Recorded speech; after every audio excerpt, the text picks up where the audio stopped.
Control the internet and you control the narrative. दोस्तों 21वीं सदी में सत्ता सिर्फ जमीन या सेना से नहीं चलती, सत्ता चलती है डेटा और डिजिटल प्लेटफॉर्म से। किसी ने सच ही कहा है कि इंसान ने इंटरनेट को बनाया था दुनिया को जोड़ने के लिए, लेकिन अब सरकारें इंटरनेट को तोड़कर अपने अपने हिस्सों में बांटना चाहती हैं। और शायद इसी वजह से रूस ने एक बहुत बड़ा कदम उठाया, जो मैं आज आपको इस वीडियो में बताने वाला हूं। व्हाट्सएप को पूरी तरह से रशिया ने ब्लॉक कर दिया है। लेकिन यह सिर्फ एक ऐप की कहानी नहीं है दोस्तों, यह कहानी है डिजिटल संप्रभुता की, निगरानी की और आजादी के बीच संघर्ष की।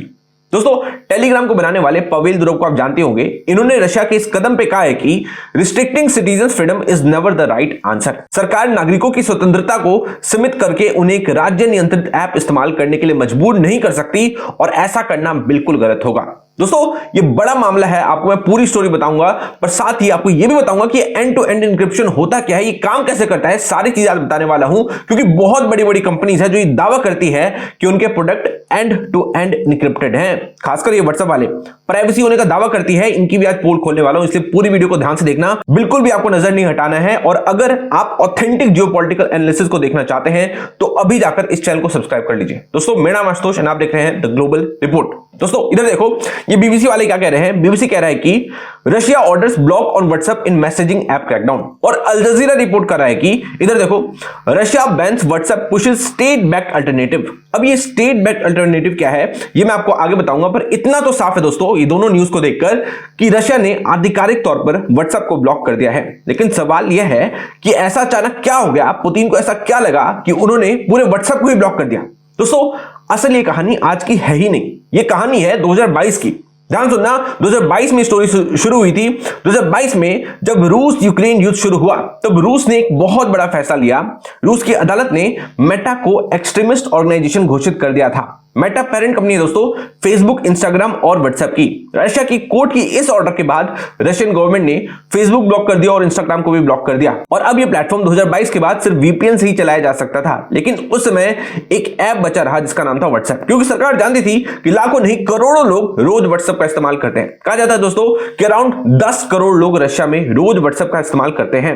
और इस वजह से रशिया ने व्हाट्सएप को ब्लॉक नहीं किया, पर 2023, 24, 25 के दौरान इन बड़ी टेक कंपनीज पे दबाव लगातार बनाया जाता रहा रशियन अथॉरिटीज की तरफ से, क्योंकि सरकार की कुछ मुख्य मांगे थी जो इन बड़ी टेक कंपनीज को पूरी करनी थी। उसमें से एक मांग थी दोस्तों, रूसी नागरिकों का डेटा रूस में ही स्टोर होना चाहिए और जरूरत पड़ने पर गवर्नमेंट एजेंसीज को उपलब्ध होना चाहिए। अब दोस्तों यही मांग इंडिया भी करता है व्हाट्सएप से।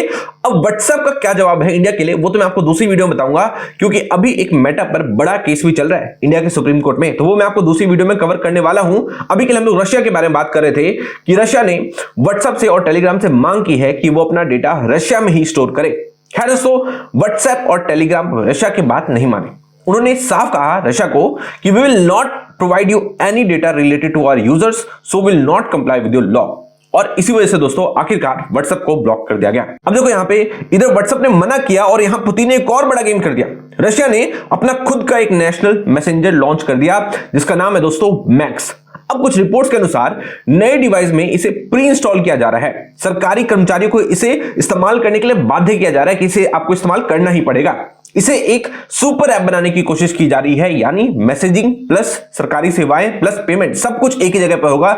इस ऐप पर होगा रशिया के लोगों द्वारा। अब दोस्तों आपको लग रहा होगा कि व्हाट्सएप ने तो बहुत बड़ी कुर्बानी दे दी है, ये तो रशिया के आम लोगों के लिए हलाल होने के लिए तैयार है, सिर्फ इसलिए कि अपने यूजर्स के डेटा को प्रोटेक्ट कर सके। पर दोस्तों यहां पर फिर से आम लोगों को बेवकूफ बनाया जा रहा है, जैसा हमेशा से होता हुआ आया है। किसी शायर ने कहा था एक बार कि बड़ी मासूमियत से वो हमें लूट लेते हैं और हम समझते हैं कि वो हमारी हिफाजत कर रहे हैं। अभी व्हाट्सएप वाले ऐसे ही लूटते हैं सारे लोगों को, वो मैं आपको आगे बताऊंगा। बट उससे पहले आपको यह जानना होगा कि एंड टू एंड इंक्रिप्शन क्या चीज है, क्योंकि यही पूरे विवाद का जड़ है दोस्तों। ध्यान सुनना, इधर देखो, एंड टू एंड इंक्रिप्शन का सरल मतलब है मैसेज सिर्फ भेजने वाला और पाने वाला पढ़ सकता है, बीच में कोई नहीं पढ़ सकता, ना इंटरनेट, ना कंपनीज, ना सरकार, ना हैकर। इसे ऐसे समझिए कि आपने एक चिट्ठी लिखी और उसे एक ताले वाले बॉक्स में बंद कर दिया जिसकी चाबी सिर्फ आपके दोस्त के पास है और आपके पास है। सबको पता है कि इस बॉक्स में एक चिट्ठी है लेकिन खोल कोई नहीं सकता। यही है end to end encryption. WhatsApp का दावा है कि उसकी पूरी चैट इसी सिस्टम से सुरक्षित है। लेकिन दोस्तों मैं क्यों कह रहा था कि सारी चीजें बस एक बेवकूफ बनाने का तरीका है, चोरी तो हर कोई करता है, चाहे वो रशियन अथॉरिटीज होगी, चाहे वो व्हाट्सएप वाले होंगे, चाहे वो अमेरिका की अथॉरिटीज होंगी, जितनी भी सरकारें हैं, जितनी बड़ी कंपनीज है, चोरी तो करेंगे, उन्हें आप रोक नहीं सकते। अब वो देखो, मैं इसलिए कह रहा हूं क्योंकि देखो यहां पे एक मेटा के विसल ब्लोअर है, उन्होंने साफ साफ व्हाट्सएप की पोल खोल के रख दी है। उन्होंने कहा है कि व्हाट्सएप बिल्कुल भी प्राइवेट नहीं है, जैसा दावा किया जा रहा है। यह दावा करा गया है कि मेटा यूजर डेटा को स्टोर करता है और एनालाइज भी करता है, पढ़ता भी आपके मैसेज। हम लोग जो भी बात करते हैं वो सब मेटा को पता है। आपके सारे चैट्स मेटा कंपनी के सर्वर में स्टोर हैं और वो जब चाहे तो सब पढ़ सकते हैं। यानी ये जो एंड टू एंड इंक्रिप्शन है, ये सबसे बड़ा स्कैम है जो आपकी और मेरे साथ होता है और रोज होता है, डेली बेसिस पर। हमें पता भी नहीं चलता और हमारे साथ चोरी होती रहती है। अभी आप और मैं बात करें तो अभी भी चोरी चल ही रही है और ना आप कुछ कर सकते हो ना मैं कुछ कर सकता हूं।